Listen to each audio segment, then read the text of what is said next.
대법원 2024년 6월 7일자 2024 마 5496 결정.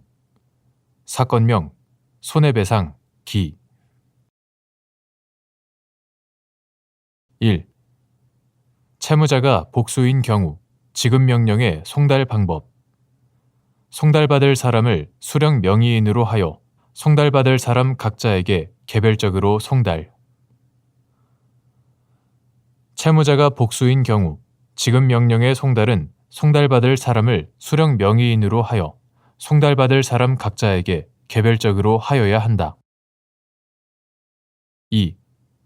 지급명령이 채무자에게 송달되기 전에 한 이의신청의 효력, 부적법 및 그 후 채무자에게 지급명령이 적법하게 송달된 경우 그 하자가 치유되는지 여부, 적극. 지급명령이 발령되었다고 하더라도 그것이 채무자에게 송달되기 전에 한 채무자의 이의신청은 부적법하지만 그 후에 채무자에게 지급명령이 적법하게 송달되면 그 하자는 치유된다.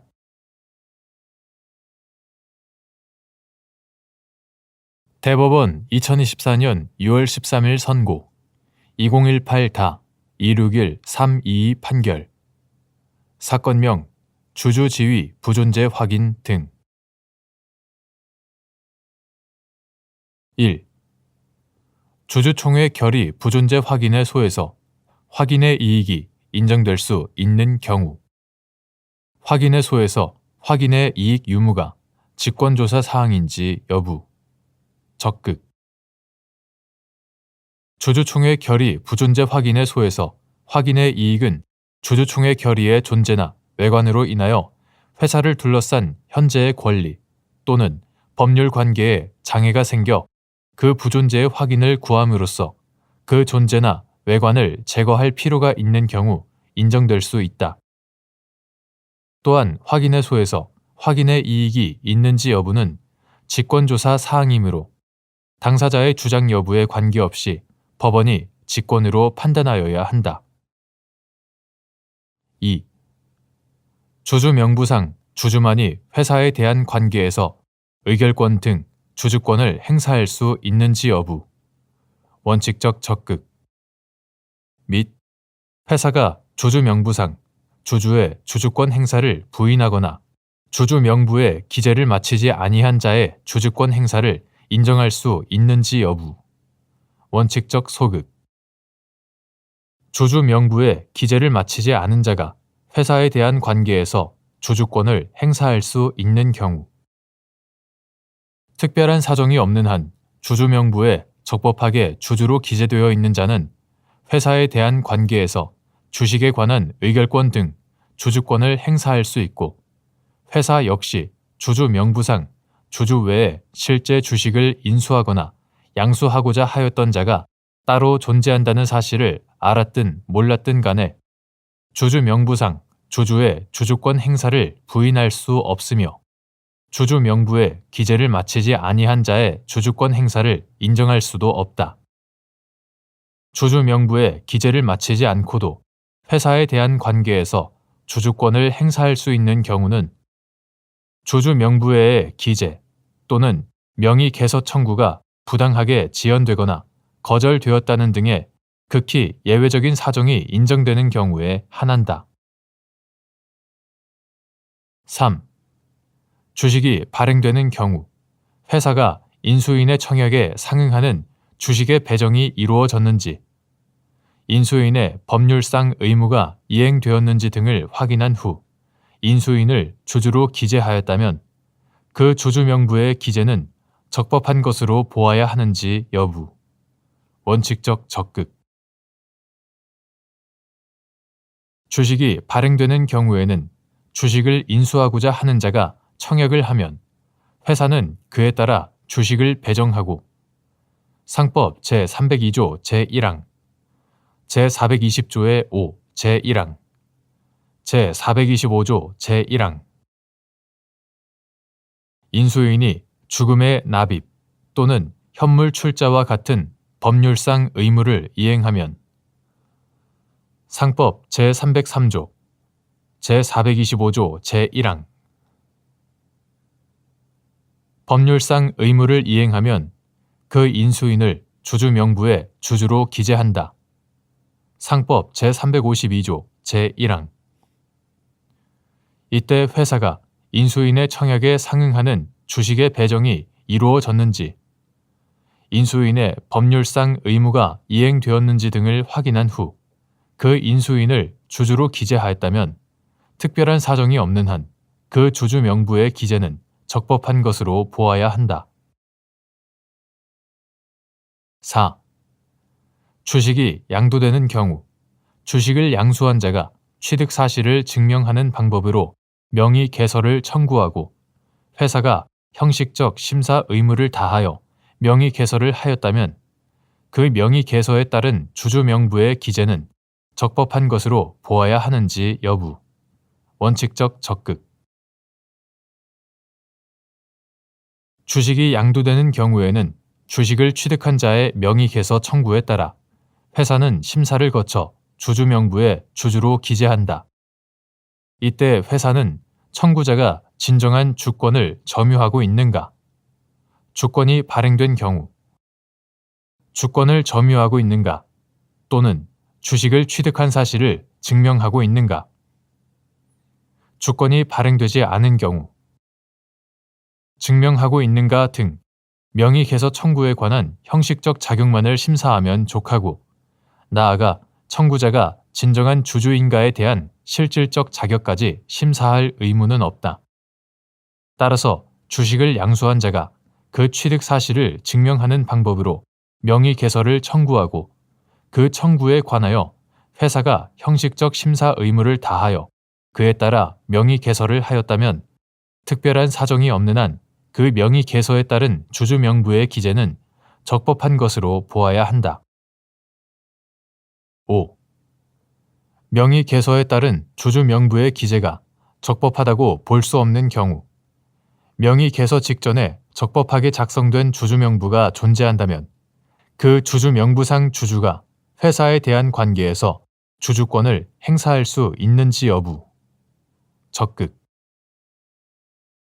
명의 개설에 따른 주주 명부의 기재가 적법하다고 볼 수 없는 경우, 명의 개설 직전에 작성된 주주 명부가 존재하고 그 주주 명부의 기재가 적법하게 이루어진 것으로 볼 수 있다면 그 주주 명부상 주주가 회사에 대한 관계에서 주주권을 행사할 수 있다. 6. 대부분의 주주에게 소집 통지를 발송하지 아니하고 개최된 주주총회의 성립이 인정되는지 여부. 원칙적 소극. 대부분의 주주에게 소집 통지를 발송하지 아니하고 개최된 주주총회는 특별한 사정이 없는 한 그 성립 과정의 하자가 너무나도 중대하여 사회 통념상 총회 자체의 성립이 인정되기 어렵다.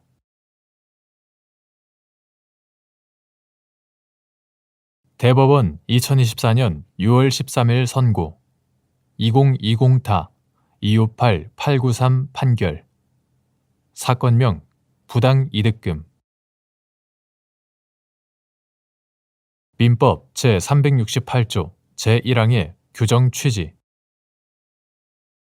공동저당권과 동순위로 배당받는 채권이 있는 경우 위 조항에서 정한 각 부동산의 경매 대가의 의미.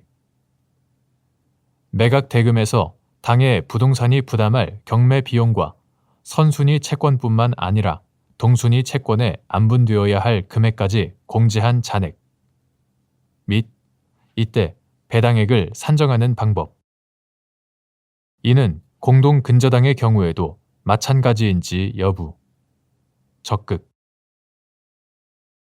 민법 제368조 제1항은 동일한 채권의 담보로 수개의 부동산의 저당권을 설정한 경우에 그 부동산의 경매 대가를 동시에 배당하는 때에는 각 부동산의 경매 대가에 비례하여 그 채권의 분담을 정한다 라고 규정하고 있다. 이는 공동저당권 목적 부동산의 전체 환가 대금을 동시에 배당하는 이른바 동시배당의 경우에 공동저당권자의 실행 선택권과 우선 변제권을 침해하지 아니하는 범위 내에서 각 부동산의 책임을 안분함으로써 각 부동산의 소유자와 후순위 저당권자, 그 밖에 채권자의 이해관계를 조절하는 데에 그 취지가 있다.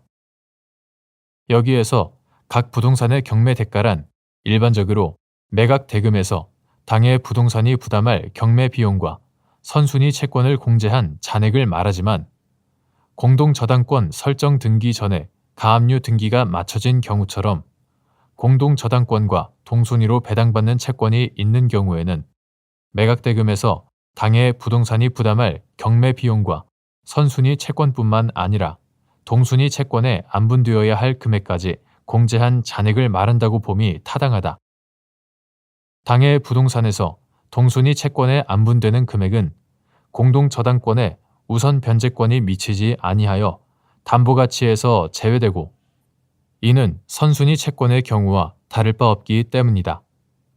따라서 공동저당권과 동순위로 배당받는 채권이 있는 경우 동시 배당을 하는 때 민법 제368조 제1항에 따른 채권의 분담은 먼저 공동저당권과 동순위로 배당받을 채권자가 존재하는 부동산의 매각대금에서 경매 비용과 선순위 채권을 공제한 잔여 금액을 공동저당권의 피담보 채권액과 동순위 채권액에 비례하여 안분한 다음 공동저당권의 피담보 채권에 안분된 금액을 경매 대가로 삼아 다른 부동산들과 사이에서 각 경매 대가에 안분하여 채권의 분담을 정하는 방법으로 이루어진다. 이는 공동근저당의 경우에도 마찬가지이다.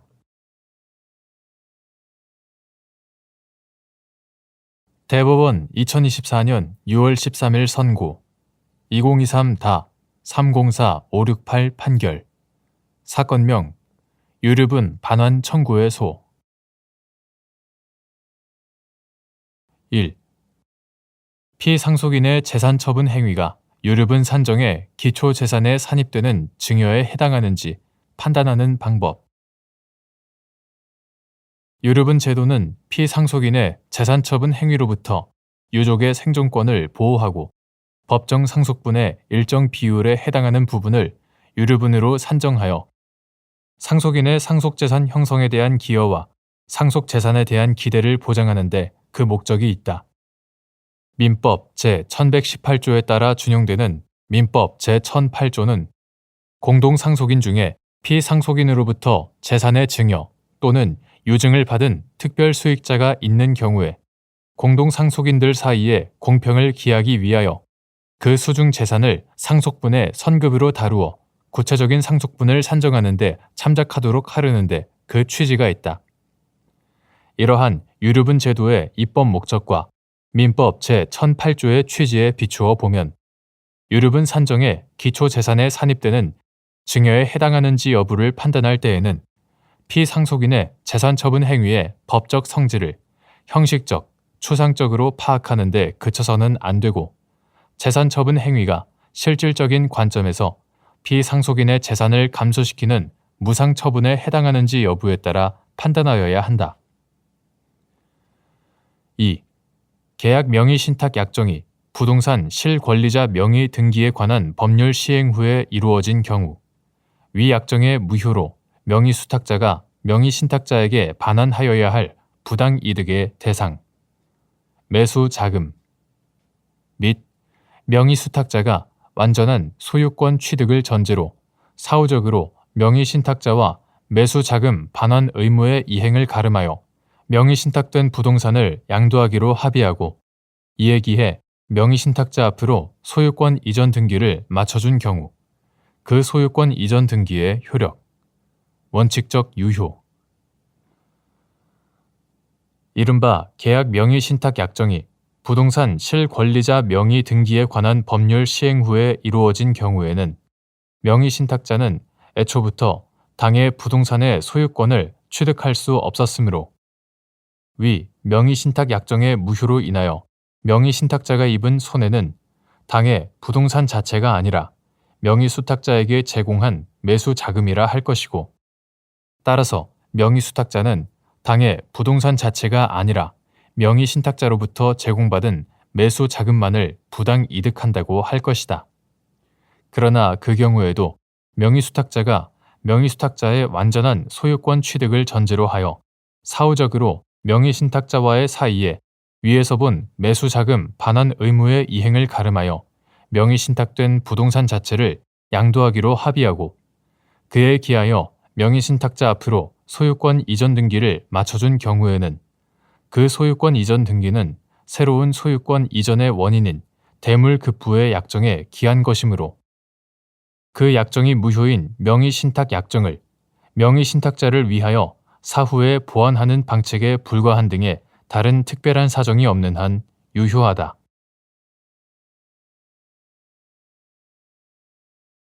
대법원 2024년 6월 13일 선고 2024다 210-783 판결 사건명 구상금 1. 수급권자가 장해보상연금을 지급받고 있는 경우 산업재해보상보험법 제80조 제2항 후문에 따라 공제할 장해보상 일시금의 액수 수급권자가 장해보상 일시금을 선택하였더라면 지급되었을 장해보상 일시금 상당액 산업재해보상보험법 이하 산재보험법이라고 한다.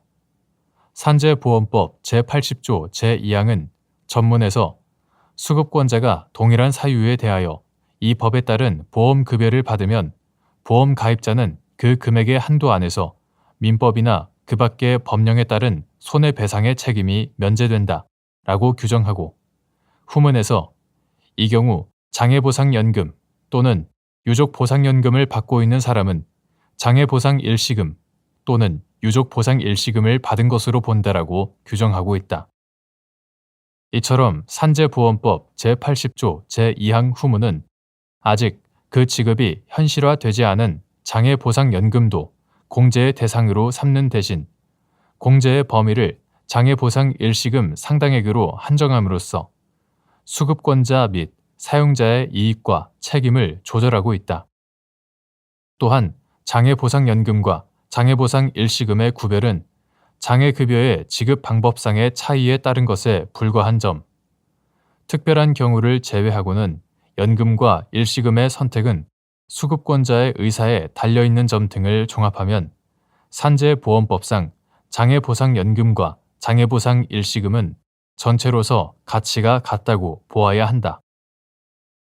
연금은 본질적으로 장래의 불확정성과 가변성을 특징으로 하는데 산재보험법 제36조 제3항, 제58조 각호, 제59조, 제70조 제2항, 제83조, 제120조 등 참조. 그럼에도 불구하고 산재보험법 제80조 제2항 후문에서 위와 같이 연금과 일시금의 등가성을 규범화하고 있는 것은 수급권자, 손해배상 의무자인 보험가입자와 제3자 및 근로복지공단 사이의 법률 관계를 신속하고 명료하게 확정하기 위함이라고 볼 수 있다. 이러한 취지에 비추어 보면 수급권자가 장해보상연금을 지급받고 있는 경우에 산재보험법 제80조 제2항 후문에 따라 공제할 장해보상 일시금의 액수는 연금 기간이나 이미 지급된 연금의 액수와 관계없이 수급권자가 장해보상연금 대신 장해보상 일시금을 선택하여 지급을 구하였더라면 산재보험법 제57조 제2항 별표 2에 따라 지급되었을 장해보상 일시금 상당액이라고 봄이 타당하다. 2. 제3자의 행위로 인하여 발생한 산업재해에 대하여 근로복지공단이 피해 근로자에게 장해보상연금 또는 유족보상연금을 지급할 것이 확정된 경우 근로복지공단이 장해보상연금 또는 유족보상연금 대신에 지급받을 수 있었던 장해보상 일시금 또는 유족보상 일시금 상당액에 관하여 산업재해보상보험법 제87조 제1항에 따라 피해 근로자의 제3자에 대한 손해배상 청구권을 대위 행사할 수 있는지 여부. 적극. 산업재해보상보험법 제80조 제2항의 규정 등에 비추어 보면 제3자의 행위로 인하여 발생한 산업재해에 대하여 근로복지공단이 피해 근로자에게 장애보상연금 또는 유족보상연금을 지급할 것이 확정된 경우에도 장애보상연금 또는 유족보상연금 대신에 지급받을 수 있었던 장애보상 일시금 또는 유족보상 일시금을 지급한 것으로 보아 근로복지공단은 장애보상연금 또는 유족보상연금 대신에 지급받을 수 있었던 장애보상 일시금 또는 유족보상 일시금 상당액에 관하여 같은 법 제87조 제1항에 의하여 피해 근로자의 제3자에 대한 손해배상 청구권을 대위 행사할 수 있다. 3.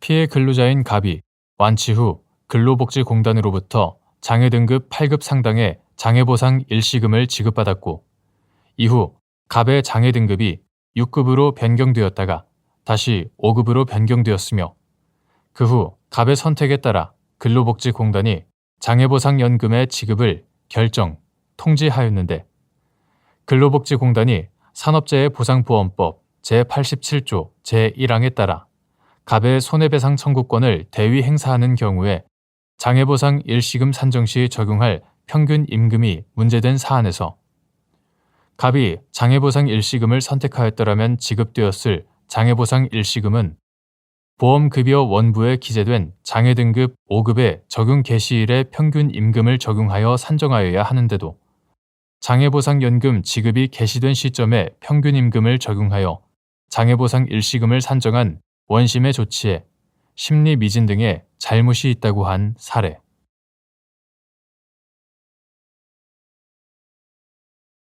대법원 2024년 6월 13일 선고 2024다 213-157 판결 사건명 건물인도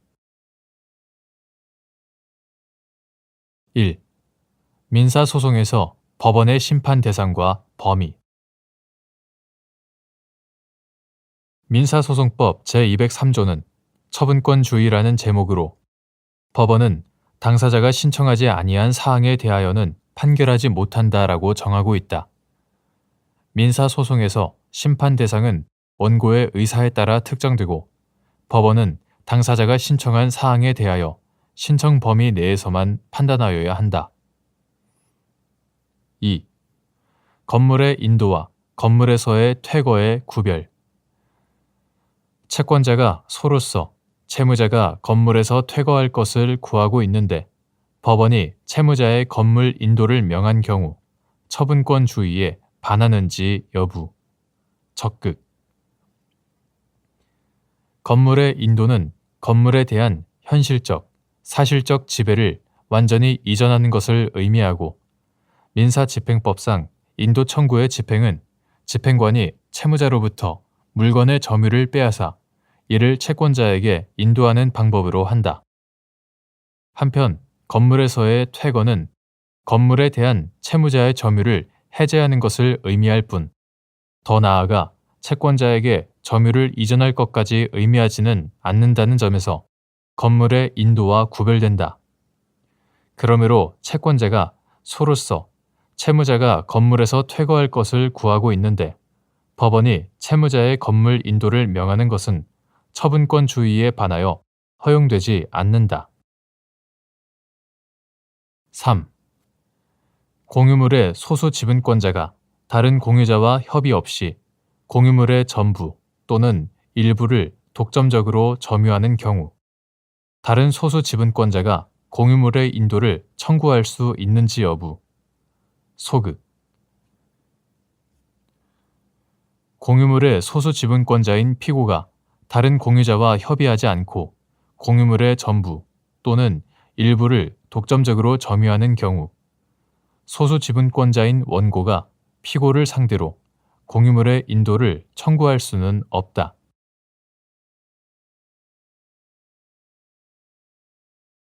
대법원 2024년 6월 13일 선고 2024다 215-542 판결 사건명 보험금 1.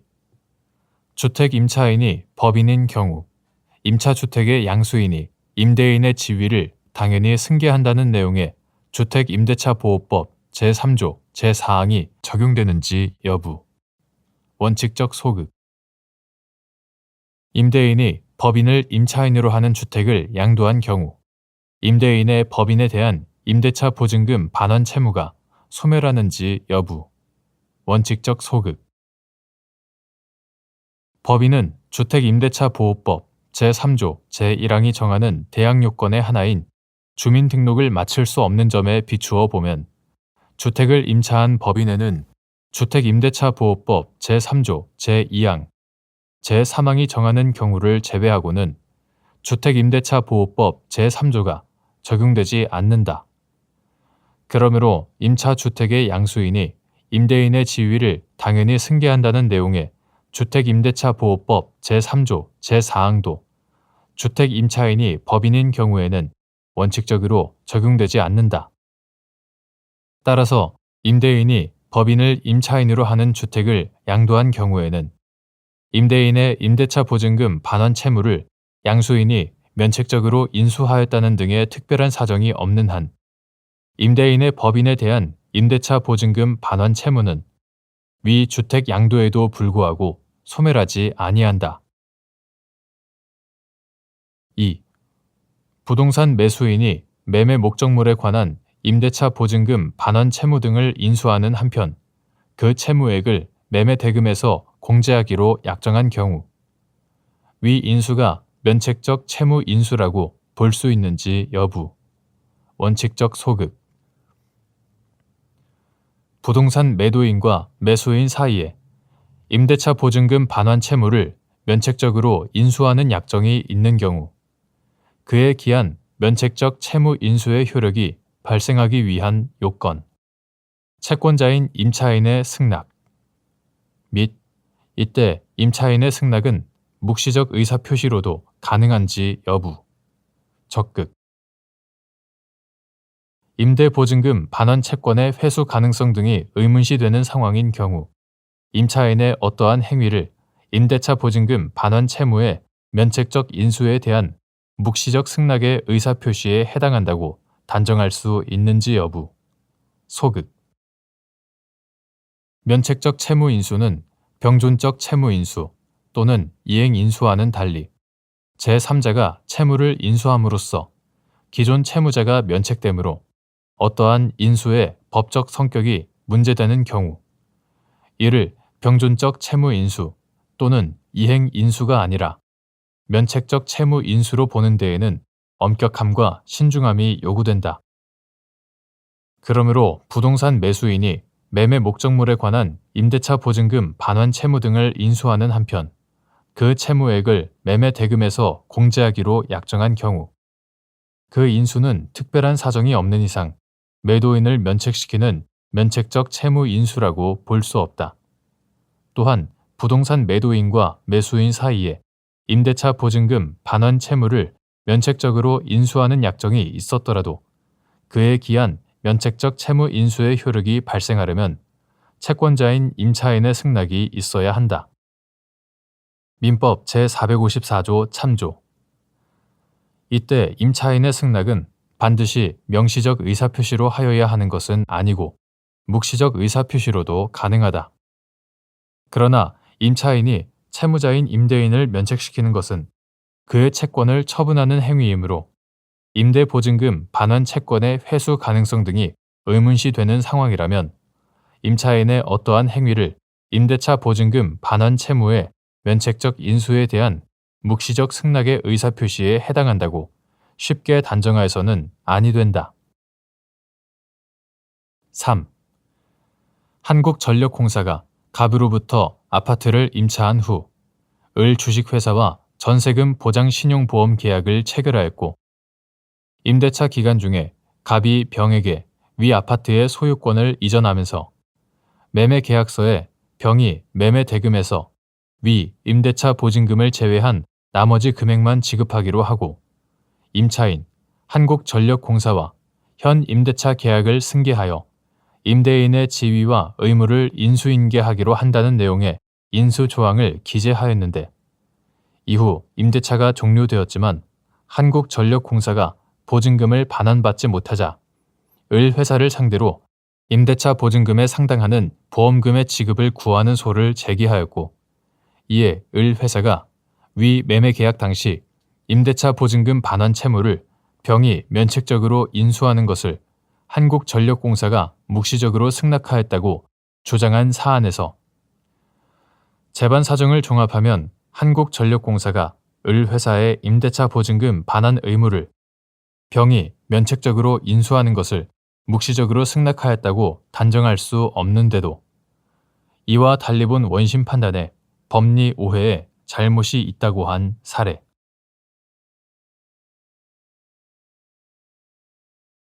대법원 2024년 6월 13일 선고 2024다 231 391 판결 사건명 청구 2. 동시 이행 판결의 채무자가 그 판결의 집행력 배제를 구하는 청구 2의 소에서 채권자가 반대 의무의 이행 또는 이행 제공을 하지 않았다는 주장을 청구 2의 사유로 내세울 수 있는지 여부. 소극. 집행 권한인 동시 이행 판결의 반대 의무 이행 또는 이행 제공은 집행 개시의 요건으로서 집행 개시와 관련된 집행에 관한 이의 신청 절차에서 주장, 심리되어야 할 사항이지 집행 권한에 표시되어 있는 청구권에 관하여 생긴 이의를 내세워 그 집행 권한이 가지는 집행력의 배제를 구하는 청구 이의의 소에서 심리되어야 할 사항은 아니다. 따라서 동시 이행 판결의 채무자로서는 그 집행력의 배제를 구하는 청구 이의의 소에서 채권자가 반대 의무의 이행 또는 이행 제공을 하지 않았다는 주장을 청구 이의의 사유로 내세울 수 없다.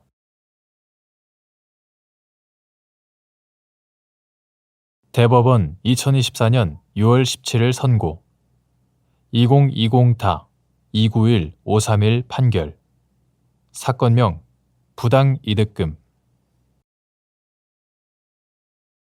1.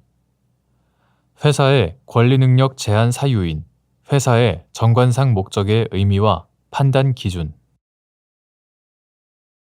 회사의 권리능력은 회사의 설립 근거가 된 법률과 회사의 정관상 목적에 의하여 제한되나 그 목적 범위 내의 행위는 정관에 명시된 목적 자체에 국한되는 것이 아니고 그 목적을 수행하는 데 직접 또는 간접으로 필요한 행위는 모두 포함되며 목적 수행에 필요한지 여부도 행위의 객관적 성질에 따라 추상적으로 판단할 것이지 행위자의 주관적, 구체적 의사에 따라 판단할 것은 아니다. 2. 민법 제103조에 의하여 무효로 되는 반사회 질서 행위의 의미.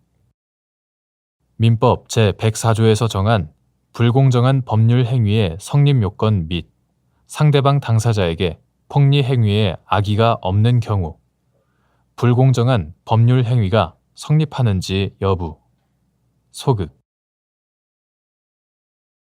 민법 제103조에 의하여 무효로 되는 반사회 질서 행위는 법률 행위의 목적인 권리 의무의 내용이 선량한 풍속, 기타 사회 질서에 위반되는 경우뿐만 아니라 그 내용 자체는 반사회 질서적인 것이 아니라고 하여도 법률적으로 이를 강제하거나 법률 행위의 반사회 질서적인 조건 또는 금전적인 대가가 결부됨으로써 반사회 질서적 성질을 띠게 되는 경우 및 표시되거나 상대방에게 알려진 법률 행위의 동기가 반사회 질서적인 경우를 포함한다. 그리고 민법 제104조에 규정된 불공정한 법률 행위는 객관적으로 급부와 반대급부 사이에 현저한 불균형이 존재하고 주관적으로 그와 같이 균형을 잃은 거래가 피해 당사자의 궁박, 경솔 또는 무경험을 이용하여 이루어진 경우에 성립하는 것으로서 약자적 지위에 있는 자의 궁박, 경솔 또는 무경험을 이용한 폭리 행위를 규제하려는 데 그 목적이 있는 바 피해 당사자가 궁박, 경솔 또는 무경험의 상태에 있었다고 하더라도 그 상대방 당사자에게 위와 같은 피해 당사자 측의 사정을 알면서 이를 이용하려는 의사, 즉 폭리 행위에 악의가 없었다면 불공정 법률 행위는 성립하지 않는다. 3. 사법상 계약, 기타 법률 행위가 일정한 행위를 금지하는 구체적 법 규정을 위반하여 행하여진 경우 그 법률 행위가 무효인지 판단하는 기준. 사법상 계약, 기타 법률 행위가 일정한 행위를 금지하는 구체적 법 규정을 위반하여 행하여진 경우에 그 법률 행위가 무효인지 여부는 당해 법 규정이 가지는 넓은 의미에서 법률 효과에 관한 문제의 일환으로 그 법 규정의 해석에 따라 정하여진다. 따라서 그 점에 관한 명문의 정함이 있다면 당연히 이에 따라야 하고 그러한 정함이 없는 때에는 종국적으로 금지 규정의 목적과 의미에 비추어 그에 반하는 법률 행위의 무효, 기타 효력 제한이 요구되는지를 검토하여 이를 정해야 한다. 4. 상호저축은행은 비상장 회사의 주식을 발행 주식 총수의 100분의 10 이내의 한도 내에서만 매입, 보유할 수 있도록 정한 9. 상호저축은행법 제18조의 2, 제1호 및 9. 상호저축은행업 감독규정 제30조 제1항 제4호의 법적 성질 단속 규정 9. 상호저축은행법 2010년 3월 22일 법률 제10175호로 개정되기 전의 것 이하 9. 상호저축은행법이라 한다. 9. 상호저축은행법 제18조의 2, 제1호 및 그 위임을 받은 9. 상호저축은행업 감독규정 2008년 10월 6일 금융위원회 고시 제2008-27호로 개정되기 전의 것 이하 9. 상호저축은행업 감독규정이라 한다. 9. 상호저축은행업 감독규정 제30조 제1항 제4호는 상호저축은행으로 하여금 비상장 회사의 주식은 해당 회사 발행 주식 총수의 100분의 10 이내의 한도 내에서만 매입, 보유할 수 있도록 정하였다. 그런데 위 규정들은 효력 규정이 아니라 단속 규정으로 보아야 한다. 구체적인 이유는 다음과 같다. 첫째, 9. 상호저축은행법 및 9. 상호저축은행업 감독 규정의 보유 한도를 초과한 주식 취득이 무효라는 규정이나 이를 전제로 하는 규정을 찾아볼 수 없다.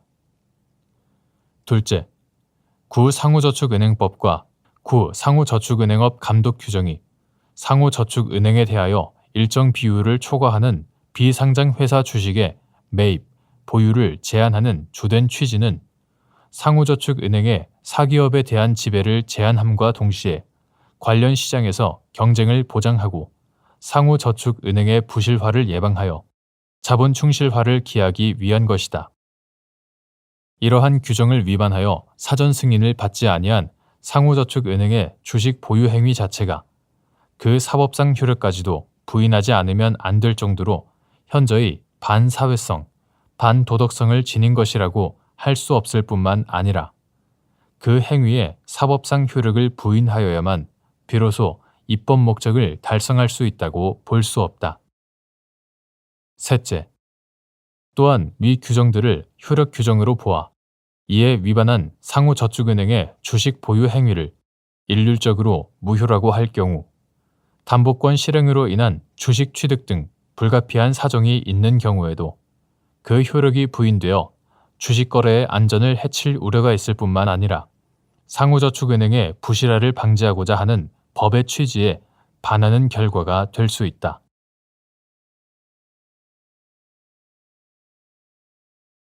대법원 2024년 6월 20일 선고 2021타 299594 전원 합의체 판결 사건명 손해배상 자 국민연금법에 따라 연금급여를 받은 피해자가 가해자를 상대로 손해배상 청구를 할 때 그 손해 발생에 피해자의 과실이 경합된 경우 손해배상액을 산정하는 방식 피해자의 손해액에서 연금급여액을 공제한 후 과실상계 및 국민연금공단이 불법 행위의 피해자에게 연금급여를 한 다음 국민연금법 제114조 제1항에 따라 피해자의 가해자에 대한 손해배상 청구권을 대위하는 경우 대위의 범위 연금 급여액 중 가해자의 책임 비율에 해당하는 금액 국민연금공단 이하 공단이라고 한다.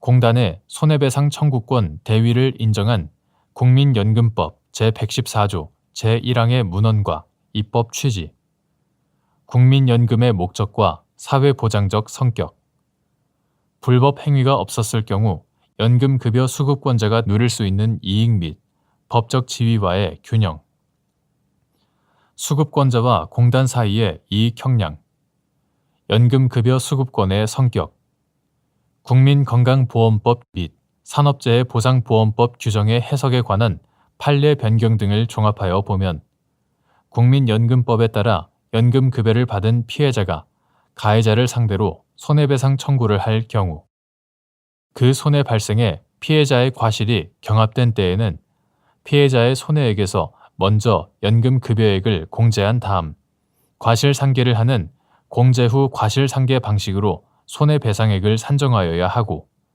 공단이 불법 행위의 피해자에게 연금급여를 한 다음 국민연금법 제114조 제1항에 따라 피해자의 가해자에 대한 손해배상 청구권을 대위하는 경우 그 대위의 범위는 가해자의 손해배상액을 한도로 한 연금급여액 전액이 아니라 그중 가해자의 책임 비율에 해당하는 금액으로 제한되며 나머지 금액, 연금급여액 중 피해자의 과실 비율에 해당하는 금액, 나머지 금액에 대해서는 피해자를 대위할 수 없으므로 이 부분은 연금급여 수급 후에도 여전히 손해를 전보받지 못한 피해자를 위해 공단이 최종적으로 부담한다고 보아야 한다.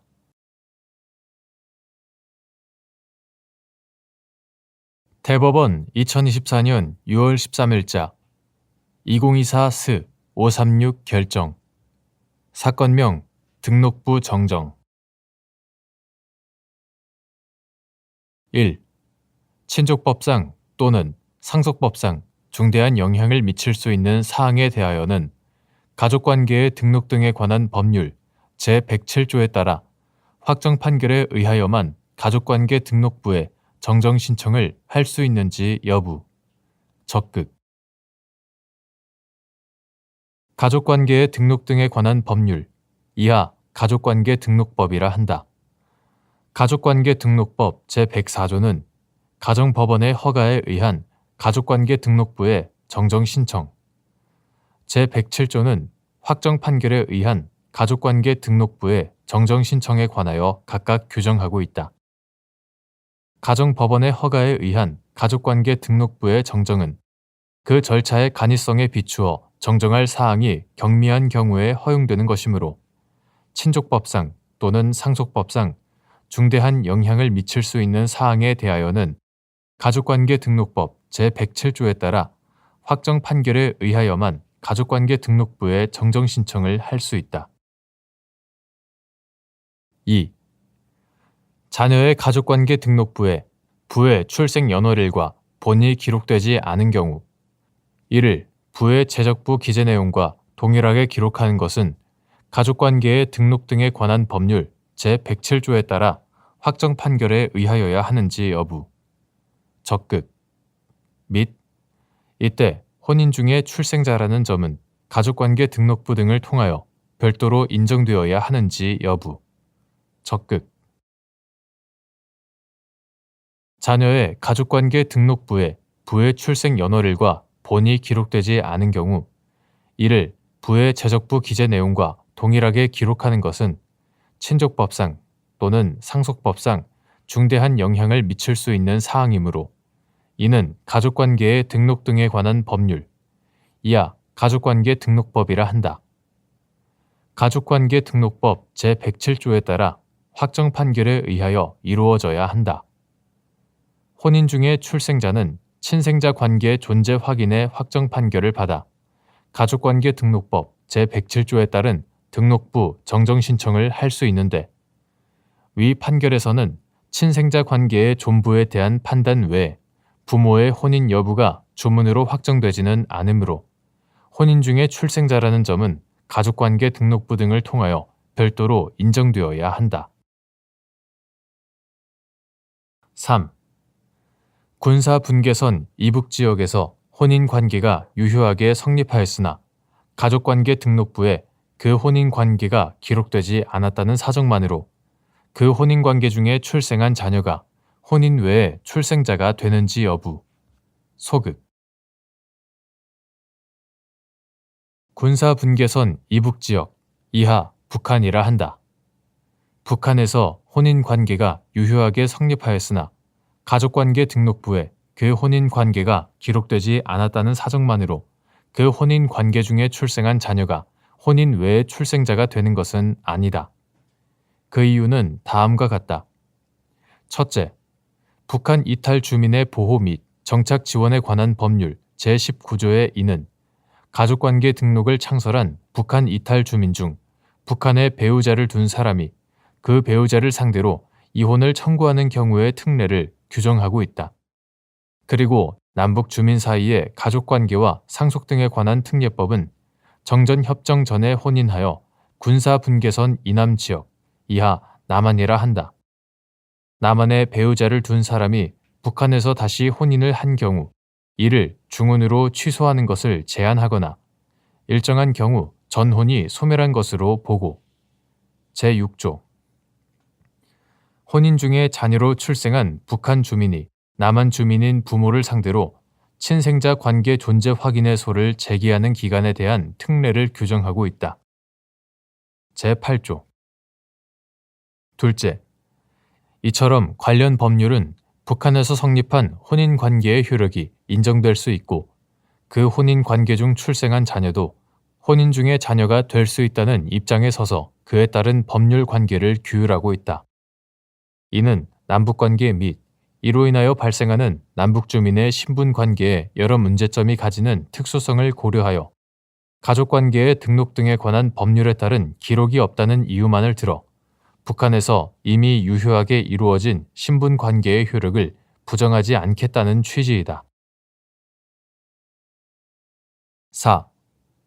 군사분계선 이북지역에서 유효하게 성립한 혼인관계 중에 출생한 자녀임을 주장하며 부와의 사이에 친생자 관계 존재 확인의 확정 판결을 받은 경우 가족관계 등록부를 정정하는 방법. 자신이 군사분계선 이북지역 이하 북한이라 한다. 북한에서 유효하게 성립한 혼인관계 중에 출생한 자녀임을 주장하며 부와의 사이에 친생자 관계 존재 확인의 확정 판결을 받아 가족관계 등록부 정정을 신청하는 경우에는 비록 가족관계 등록부 등에 부모의 혼인관계가 기록되어 있지 않아도 북한에서 부모의 혼인관계 성립 여부 또는 이와 관련한 신분관계를 소명하여 가족관계의 등록 등에 관한 법률 제104조에 따른 가정법원의 허가를 받아 정정 신청을 함으로써 가족관계 등록부를 정정할 수 있다고 보아야 한다.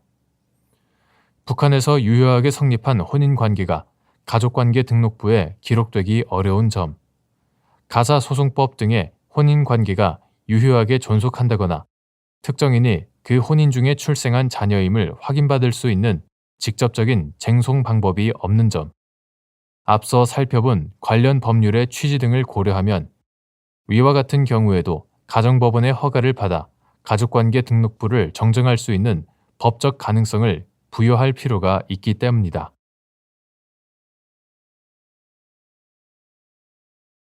대법원 2024년 6월 13일 선고 2023-2 541-12 판결 사건명 보조금 환수 처분 취소 청구의 소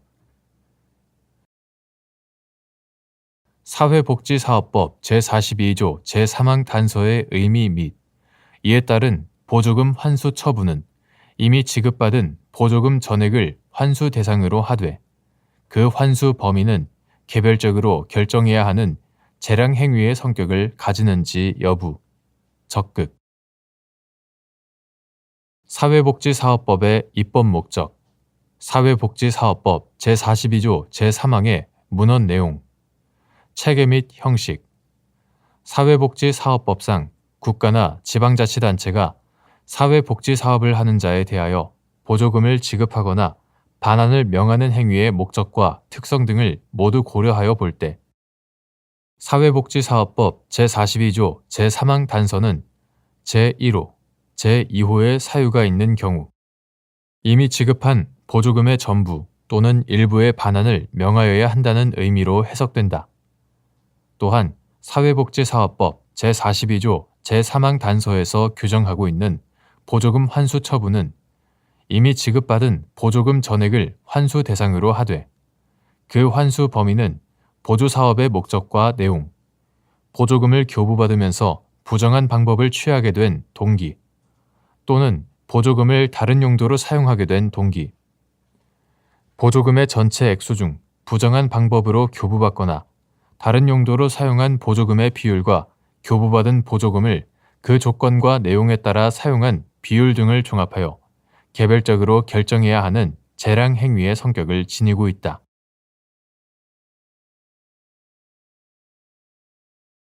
대법원 2024년 6월 19일자 2024 무 689 결정 사건명 집행정지 1. 행정청의 내부적인 의사결정 등과 같이 상대방 또는 관계자들의 법률상 지위에 직접적인 법률적 변동을 일으키지 않는 행위가 항고소송의 대상이 되는 행정청의 처분에 해당하는지 여부. 소극.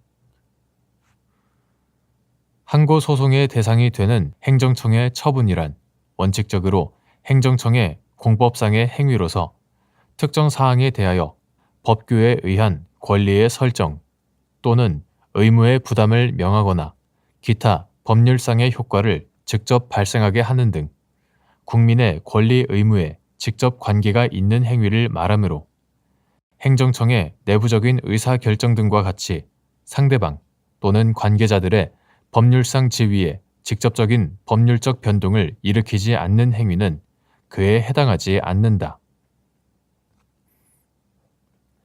2.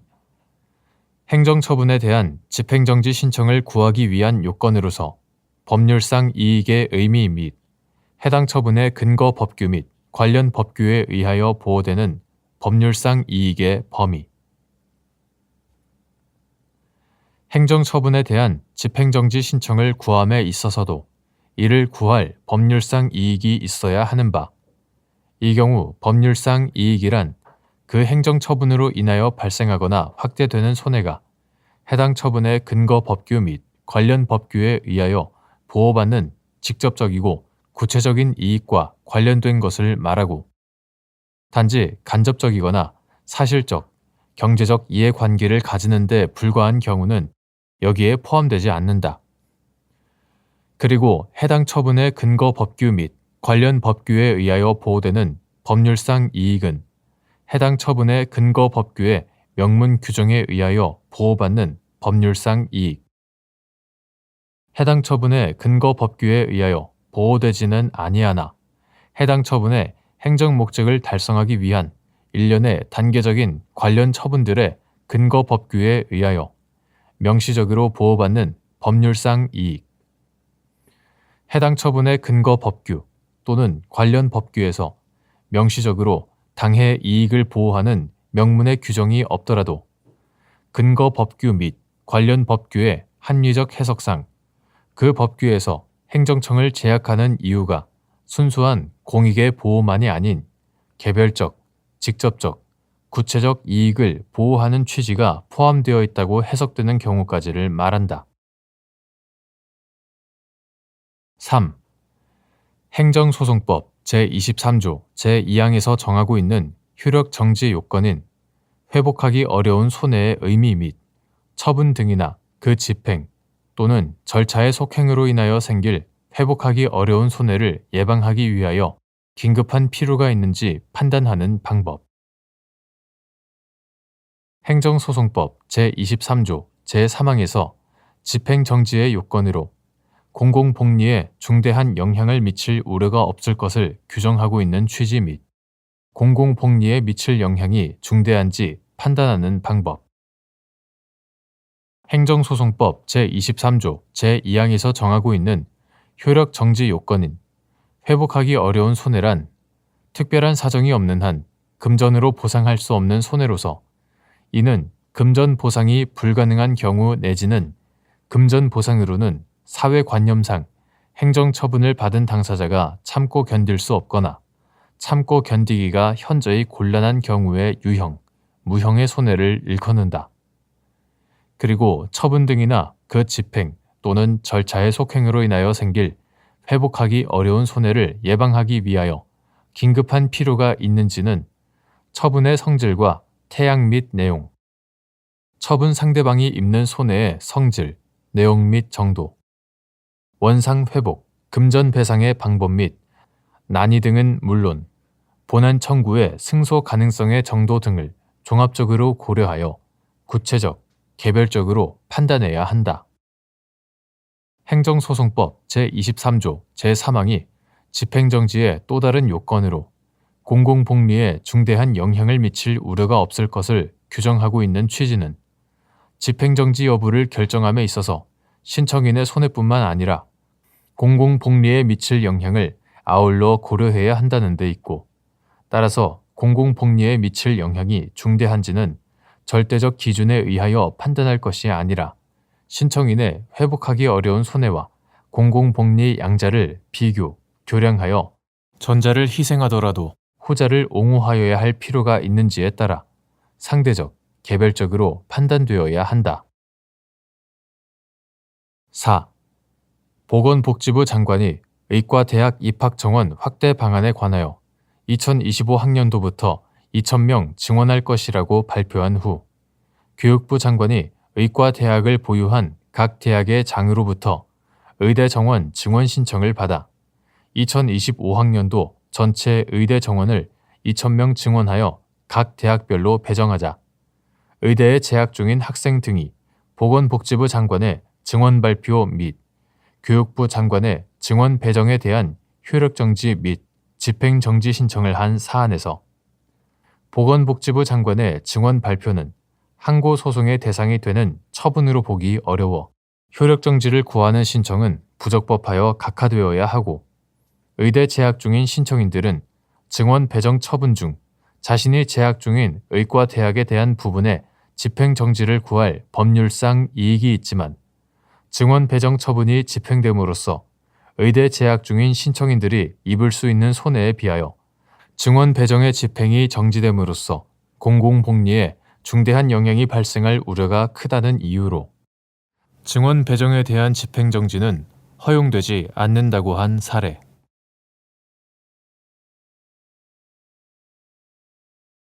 대법원 2024년 6월 13일 선고 2023-2 39809 판결 사건명 법인세 부과 처분 등 취소 구법인세법 시행령 제11조 제9호에서 말하는 특수관계인의 법인 주주뿐만 아니라 개인 주주도 포함되는지 여부 적극 구법인세법 2018년 12월 24일 법률 제16008호로 개정되기 전의 것 구법인세법 제15조 제1항 제3항 구법인세법 시행령 2016년 2월 12일 대통령령 제16981호로 개정되기 전의 것 이와 같다. 구법인세법 시행령 제11조 제9호 제88조 제1항 제8호의 2의 문헌과 체계, 개정 연혁 등에 비추어 보면 구법인세법 시행령 제11조 제9호에서 말하는 특수관계인은 다음과 같은 이유로 법인 주주뿐만 아니라 개인 주주도 포함한다고 해석하여야 한다. 첫째, 구법인세법 시행령 제11조 제9호는 제88조 제1항 제8호의 2에 따른 자본 거래로 인하여 특수관계인으로부터 분여받은 이익을 수익의 하나로 규정하면서 이익을 분여한 특수관계인을 주주 등인 법인과 같이 법인 주주로 한정하고 있지 않다.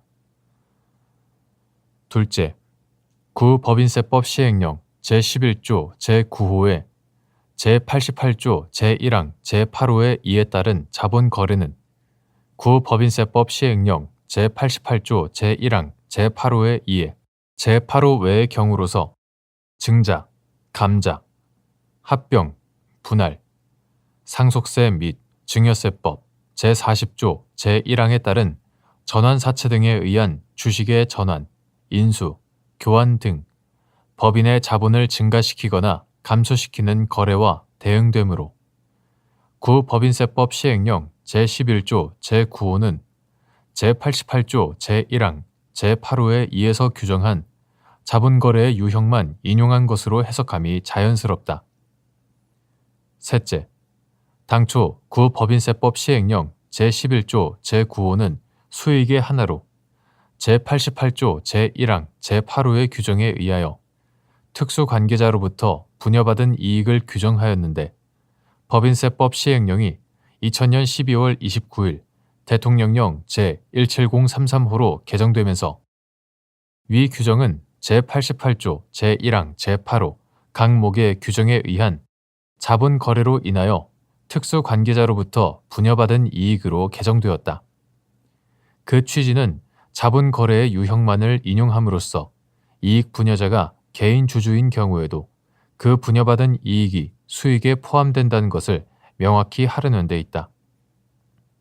넷째, 구법인세법 시행령 제11조 제9호는 일정한 유형의 자본 거래로 인하여 특수관계인으로부터 분여받은 이익을 법인세 과세 대상으로 포착하여 과세하는 규정으로 이익 분여자가 법인 주주인지 개인 주주인지에 따라 과세 여부가 달라진다고 보기 어렵다.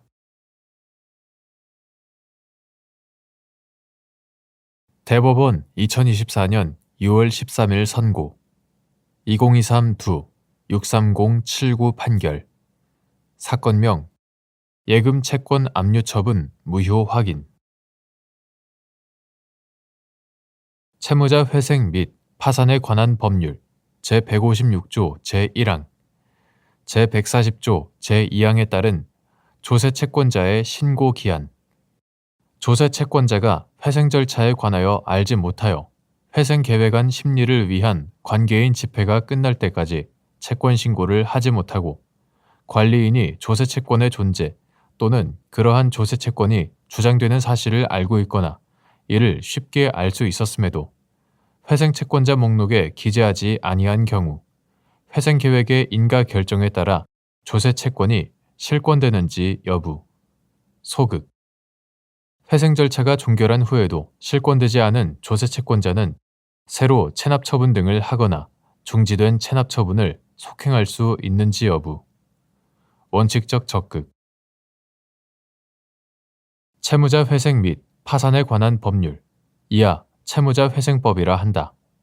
채무자 회생법 제156조 제1항 제140조 제2항에 따르면 회생채권에 해당하는 국세징수법 또는 지방세 징수법에 의하여 징수할 수 있는 청구권 국세징수의 예에 의하여 징수할 수 있는 청구권으로서 그 징수 우선순위가 일반 회생채권보다 우선하는 것을 포함한다.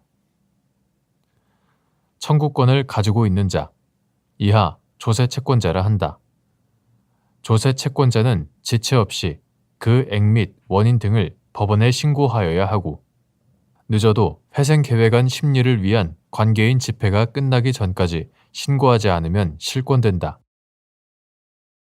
회생 절차에서 조세채권자가 회생 절차의 개시 사실 및 조세채권의 신고 기간 등에 관하여 개별적인 통지를 받지 못하는 등으로 회생 절차에 관하여 알지 못함으로써 회생계획안 심리를 위한 관계인 집회가 끝날 때까지 채권 신고를 하지 못하고 관리인이 그 조세채권의 존재 또는 그러한 조세채권이 주장되는 사실을 알고 있거나 이를 쉽게 알 수 있었음에도 회생채권자 목록에 기재하지 아니한 경우 헌법상의 적법 절차 원리에 비추어 채무자 회생법 제251조의 규정에 불구하고 회생계획이 인가되더라도 그 조세채권은 실권되지 않는다.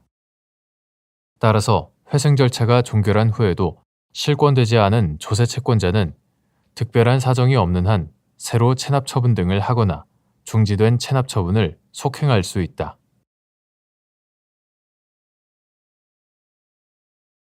대법원 2024년 6월 17일 선고 2021-2-35346 판결 사건명 종합소득세 부과처분 취소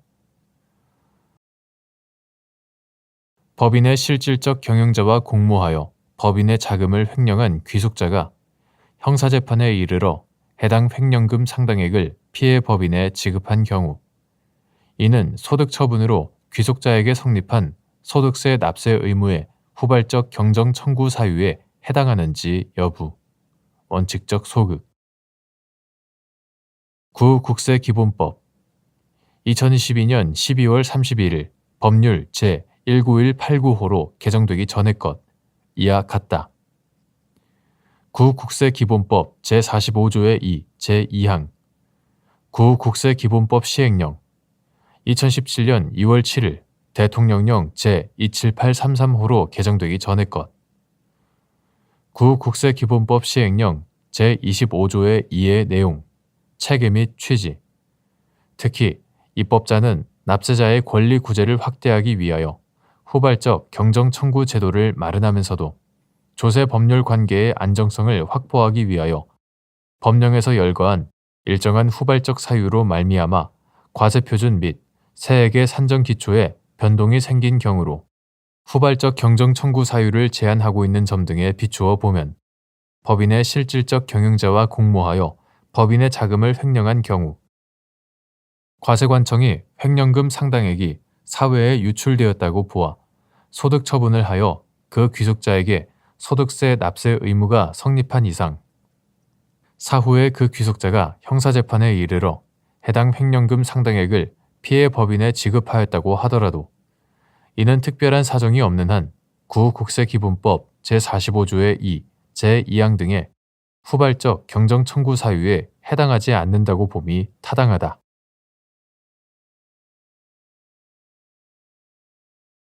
대법원 2024년 6월 13일 선고 2023도 17596 판결 사건명 특정 경제범죄 가중처벌 등에 관한 법률 위반, 횡령 등 1.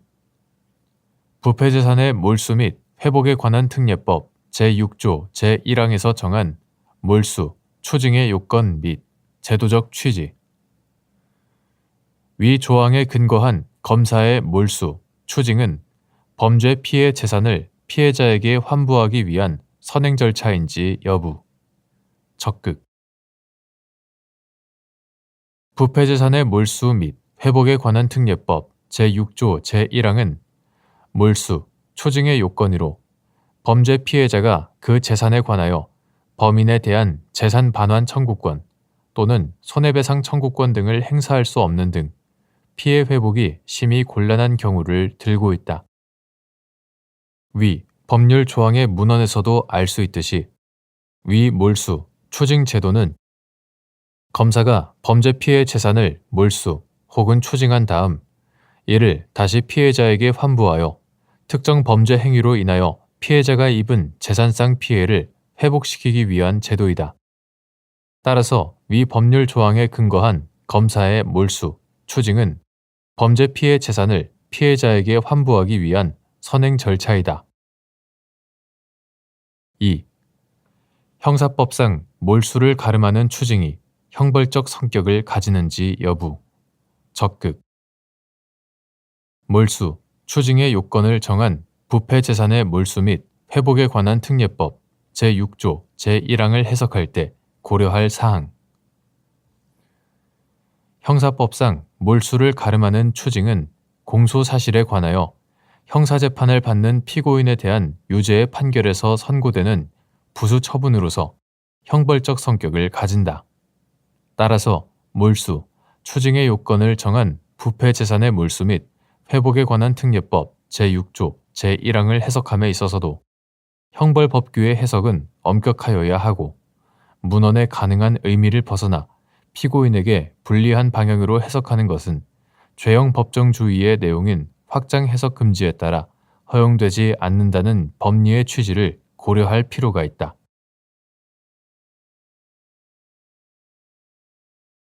대법원 2024년 6월 13일 선고 2023도 18812 판결 사건명 폭행, 특수상해, 인정된 죄명, 상해 등 특수상해죄 및 특수협박죄의 구성요건 중 위험한 물건을 휴대하여의 의미. 이때 범행 현장에서 위험한 물건을 사용하려는 의도가 있었는지 판단하는 기준 및 위험한 물건을 실제로 범행에 사용하였을 것까지 요구되는지 여부. 소극.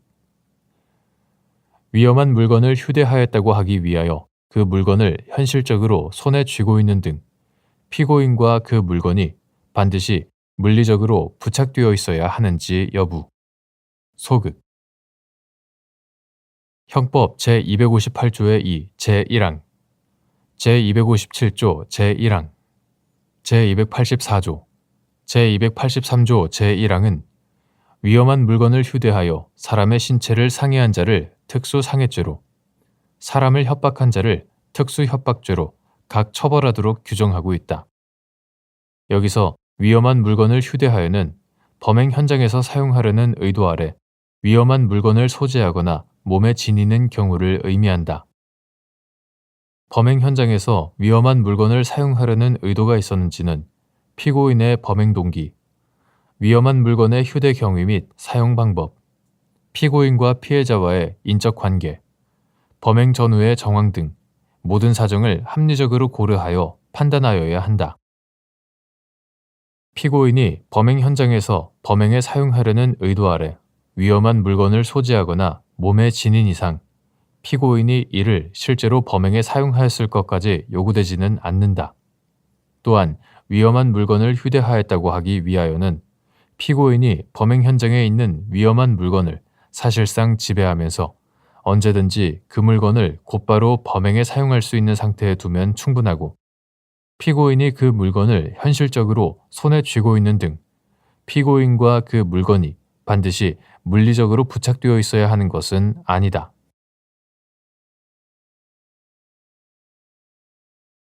대법원 2024년 6월 17일 선고 2019도 3402 판결 사건명 개인정보보호법 위반 일부 예비적 죄명 정보통신망 이용 촉진 및 정보보호 등에 관한 법률 위반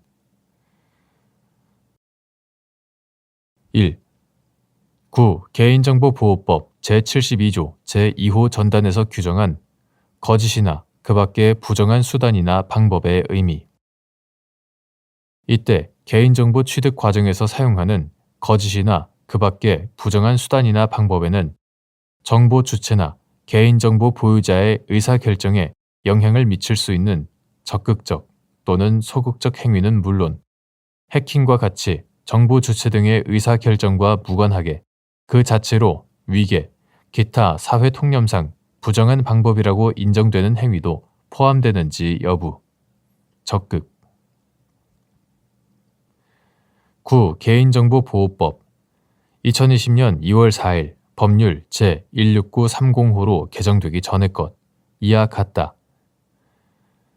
9. 개인정보보호법 제59조 제1호는 개인정보를 처리하거나 처리하였던 자는 거짓이나 그 밖의 부정한 수단이나 방법으로 개인정보를 취득하거나 개인정보 처리에 관한 동의를 받는 행위를 하여서는 아니 된다고 규정하고, 제72조 제2호는 제59조 제1호를 위반하여 거짓이나 그 밖의 부정한 수단이나 방법으로 개인정보를 취득하거나 개인정보 처리에 관한 동의를 받는 행위를 한 자 및 그 사정을 알면서도 영리 또는 부정한 목적으로 개인정보를 제공받은 자를 처벌하고 있다.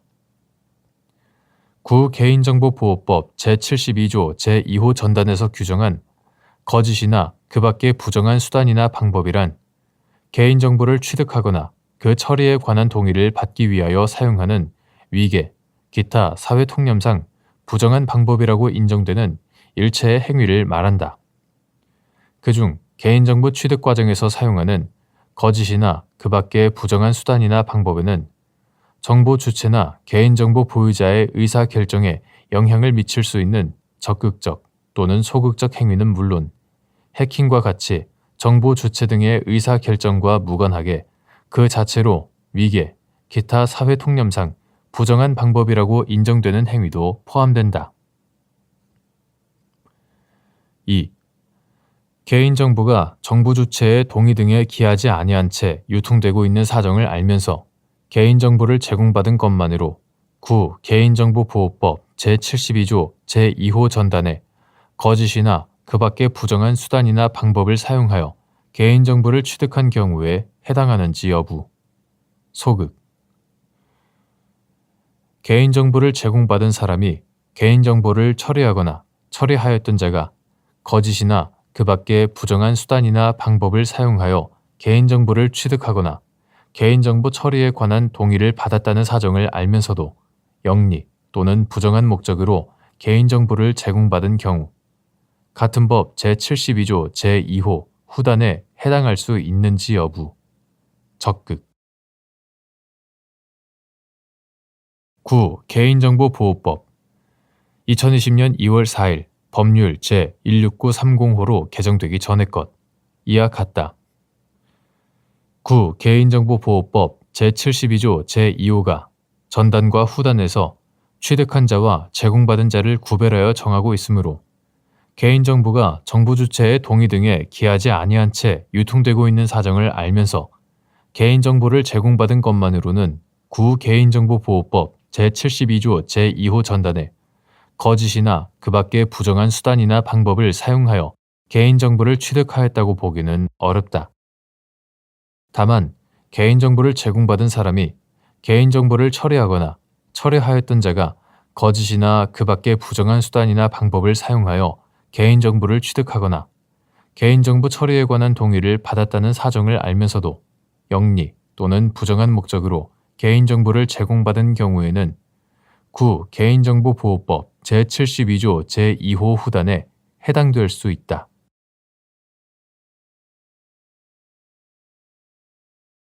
대법원 2024년 6월 20일 선고 2022도 12175 전원 합의체 판결 사건명 교통사고 처리 특례법 위반 치상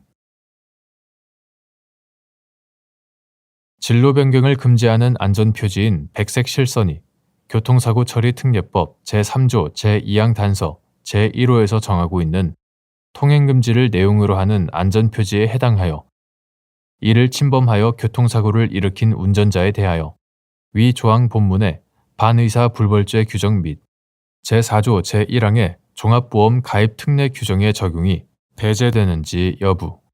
소극. 진로 변경을 금지하는 안전표지인 백색 실선은 교통사고 처리 특례법, 이하 교통사고 처리법이라 한다. 교통사고 처리법 제3조 제2항 단서 제1호, 이하 단서 제1호라 한다. 단서 제1호에서 정하고 있는 통행금지를 내용으로 하는 안전표지에 해당하지 않으므로 이를 침범하여 교통사고를 일으킨 운전자에 대하여는 교통사고 처리법 제3조 제2항 본문의 반의사 불벌죄 규정 및 제4조 제1항의 종합보험 가입 특례 규정 이하 위 각 규정을 합하여 처벌 특례라 한다. 처벌 특례가 적용된다고 보아야 한다. 구체적인 이유는 다음과 같다.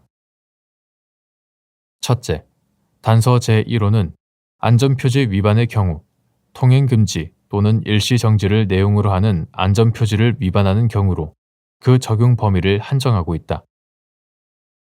그런데 도로교통법 시행규칙 제8조 제2항 별표 6 로마 숫자 2 개별 기준 제5호 중 일련 번호 506 진로 변경 제한선 표시 일련 번호 506에 따르면 백색 실선은 교차로 또는 횡단보도 등 차의 진로 변경을 금지하는 도로 구간에 설치하여 통행하고 있는 차의 진로 변경을 제한하는 것을 표시하는 안전표지이다. 둘째, 도로교통법 제6조 제1항은 도로에서의 위험을 방지하고 교통의 안전과 원활한 소통을 확보하기 위하여 필요하다고 인정한 때에는 구간을 정하여 통행을 금지하거나 제한할 수 있도록 규정하는 한편, 통행금지 또는 제한을 위반한 행위를 같은 법 제156조 제2호에 따라 처벌하고 있다. 반면 도로교통법 제14조 제5항 본문은 안전표지가 설치되어 특별히 진로 변경이 금지된 곳에서는 차마의 진로를 변경하여서는 아니 된다고 규정하는 한편, 진로 변경 금지나 제한을 위반한 행위를 같은 법 제156조 제1호에 따라 처벌하고 있다. 도로교통법 제156조가 제1호와 제2호의 위반 행위에 대하여 동일한 형을 정하고 있기는 하나, 도로교통법은 통행금지와 진로변경금지를 구분하여 규율하면서 처벌 체계를 달리하고 있으므로 통행금지와 진로변경금지에 관하여 서로 다른 금지 규범을 규정한 것으로 보아야 한다. 따라서 진로변경금지 위반을 통행금지 위반으로 보아 단서 제1호에 해당한다고 보는 것은 문헌의 객관적인 의미를 벗어나 피고인에게 불리한 해석을 하는 것이다. 셋째, 단서 제1호가 규율한 것은 크게 신호 위반, 통행금지를 내용으로 하는 안전표지 지시 위반, 일시 정지를 내용으로 하는 안전표지 지시 위반의 세 가지이다.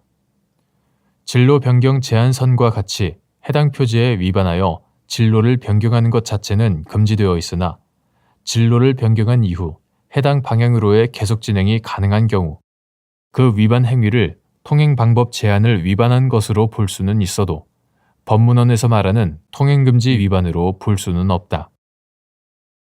넷째, 교통사고 처리법 제정 당시부터 현재까지 단서 제1호의 문헌은 거의 변동이 없다. 그런데 교통사고 처리법 제정 당시 시행되고 있던 구도로교통법 시행규칙 1982년 6월 21일 내무부령 제376호로 개정되기 전의 것. 구도로교통법 시행규칙은 노면 표시의 하나로 진로변경 제한선을 규정하고 있지 않았다. 그렇다면 입법자는 교통사고 처리법을 제정하면서 진로변경을 금지하는 백색 실선을 단서 제1호에 통행금지를 내용으로 하는 안전표지로 고려하지 않았다고 보는 것이 합리적이다.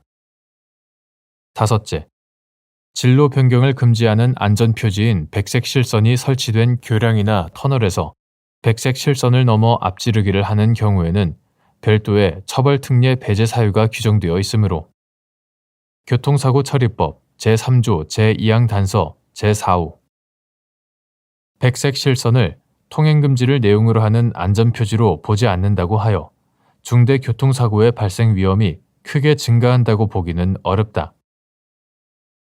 여섯째, 청색 실선으로 전용 차로가 구분되어 있는 경우 전용 차로 표시에 관한 도로교통법 시행규칙 제8조 제2항 별표 6 로마 숫자 2 개별 기준 제5호 중 일련 번호 504에 따르면 전용 차로제가 시행되지 않는 시간대에는 전용 차로와 일반 차로를 구분하는 청색 실선을 위 제5호 중 일련 번호 503의 차선 표시로 보게 되므로 이 시간대에는 백색 실선과 동일한 의미를 가진다.